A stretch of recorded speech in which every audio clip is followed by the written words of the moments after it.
the daughter-in-law of Vincent Auriol, President of France from 1947 to 1954. Jacqueline Auriol learned to fly so she could escape the stuffy protocol of the Palais Élysée. Her mentor, Raymond Guillaume, imbued her with a passion for aerobatics. After the crash of a Scan-30 amphibian in which she was a passenger, she faced 22 surgeries to put her face back together. When Auriol recovered, she went on to earn a helicopter rating, and in 1950, she became the first woman pilot to be admitted in the French Military Flight Test Center. In January 1921, on his third try, Jean Mermoz finally got his pilot's license. 3 years later, he signed up as a pilot with Lindbergh's Levier, and set out to attain the goal of aircraft designer Pierre Levier, to create an airmail line linking Europe with Africa and South America. In 1927, Mermoz took charge of the South American routes. He made Aeropostal's first South American night flight in April 1928 from Natal, Brazil to Buenos Aires, Argentina, along a route unmarked by any sort of beacon. After he showed the way, mail delivery was no longer restricted to daylight operations. Along with the P-38, the U-2 and the SR-71, Tony Levier was one of Lockheed's most prized legends. He placed second in the 1939 Thompson Trophy race, and the next year he would go on to be hired as a test pilot by General Motors, then later Lockheed. Levier flight tested the P-38 Lightning to the ragged edges of its envelope and was sent to England to teach 8th Air Force pilots how to get the most out of it. Levier was the first to fly the XF-90, the YF-94 Starfire, the XF-104 Starfighter, and the U-2. In 1950 he piloted the first Lockheed aircraft to surpass Mach 1, the F-90. When Levier retired, he had made the first flights of 20 aircraft, flown some 240 types of aircraft, and had survived 8 crashes and a mid-air collision. Unlike the other pioneers on this list, Erich Hartmann flew only one aircraft type, and did almost all his flying during World War II. But his downing of a mind-boggling 352 enemy aircrafts earned him the title, the greatest ace of all time. Hartmann's winning technique was to fly so close to the enemy that he couldn't miss. In November 1942 he scored his first victory, and within a year he had downed 148 aircraft. The number of medals and awards seemed to keep pace with the number of fallen aircraft, which reached 301 in August 1944. His superiors deemed him too valuable to remain in combat, and they called him back to test the Messerschmitt Me-262. But Hartmann was more dedicated to fighting the Soviets and was reassigned to the front. He was made group commander and downed another 51 aircrafts before Germany surrendered. In less than 3 years, he had flown 825 combat sorties. When Navy fighter pilot and flight instructor Scott Crossfield heard about the Bell experimental Sonic XS-1 under construction in 1947, he wrote to its manufacturer proposing that he be named its first test pilot. He even offered to fly it for free.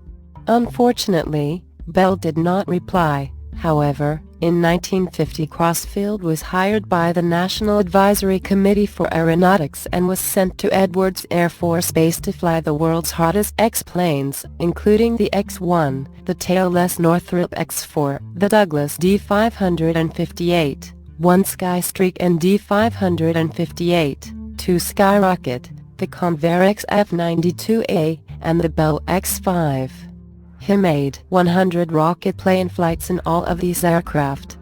On November 20, 1953, he took the D-558 to Mach 2.04, becoming the first pilot to fly at twice the speed of sound.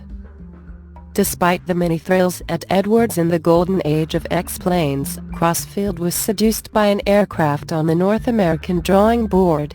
In 1955, He left Nauka and signed on with the manufacturer, where he found his calling with the sinister-looking X-15.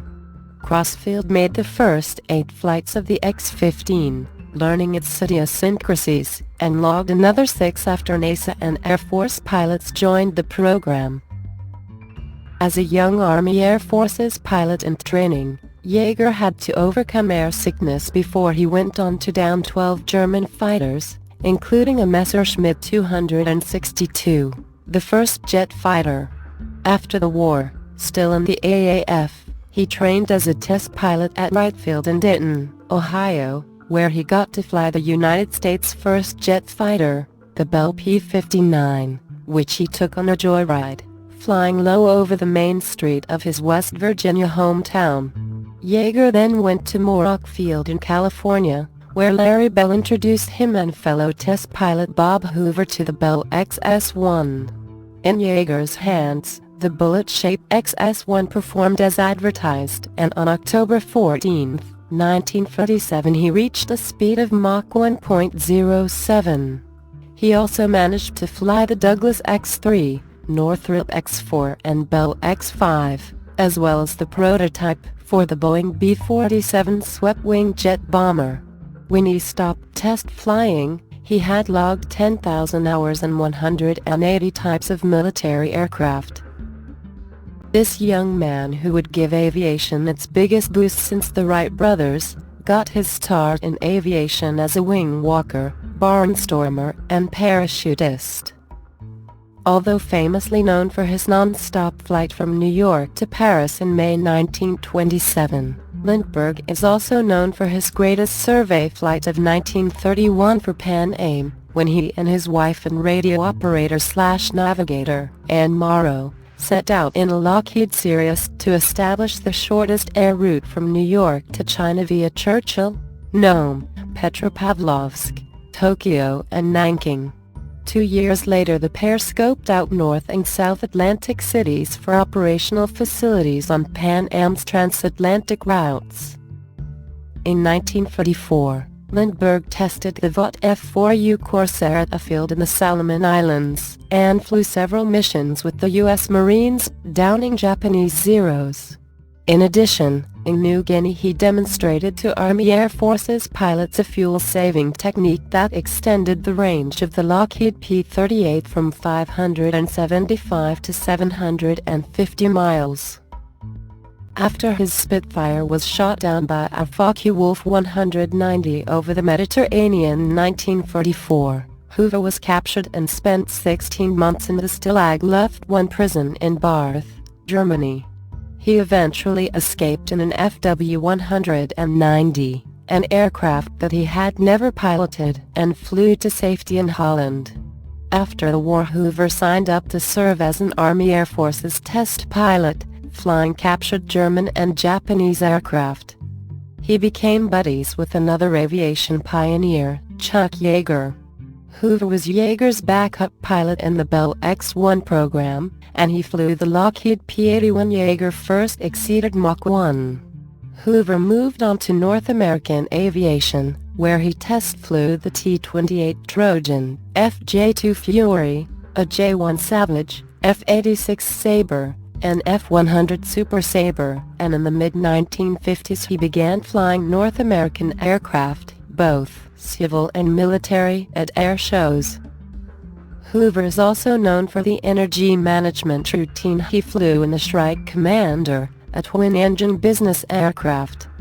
This fluid demonstration ended with Hoover shutting down both engines and executing a loop in an 8-point hesitation slow roll as he heads back to the runway. He touched down on one tire, then the other, and close precisely to the runway center.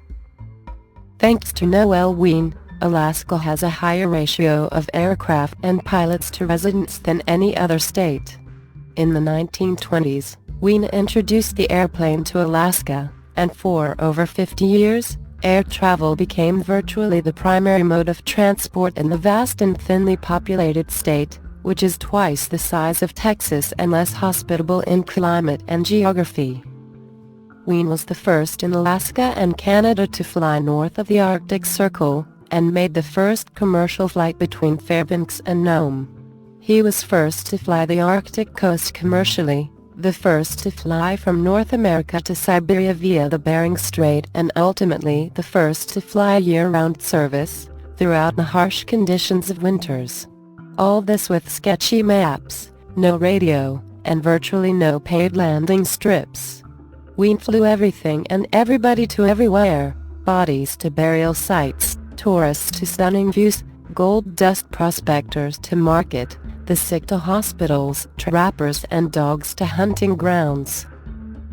In 1922, Lieutenant Doolittle made a solo crossing of the continental United States in a de Havilland DH-4 in under 24 hours.